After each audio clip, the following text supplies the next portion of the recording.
জমি পরিমাপ বা সীমানা নির্ধারণ কোন ম্যাপ দিয়ে করলে সঠিক হবে?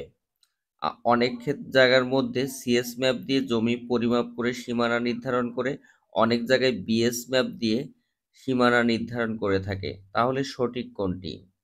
সঠিক অবশ্যই আইনত দিক থেকে বিএস ম্যাপটি। কেন নয়? দখল, দলিল, খতিয়ানের উপর সর্বশেষ বিএস ম্যাপটি বাংলাদেশ সরকার প্রস্তুত করেছে। আপনি জমি বিক্রয় করবেন বিএস ম্যাপ দিয়ে, খাজনা খারিজ বিএস ম্যাপ দিয়ে, তাহলে সিএস ম্যাপ কেন? সিএস ম্যাপে জমি 9%, বিএস ম্যাপে এসে 8% হয়েছে। অনেকজন তাই সিএস ম্যাপ দিয়ে জমি পরিমাপ করে থাকে। আপনি সিএস ম্যাপ দিয়ে লাঠির জোরে জমি দখল করে রাখতেছেন, কাগজপত্র আইনত দিক থেকে নয়। তাই যদি সিএস ম্যাপে জমি বেশি থাকে, বিএস এ কম থাকে, তাহলে রেকর্ড সংশোধনী মামলার মাধ্যমে ঠিক করবেন। সিএস ম্যাপ দিয়ে আপনি জমি পরিমাপ করলে সঠিক সীমানা নির্ধারণ হবে।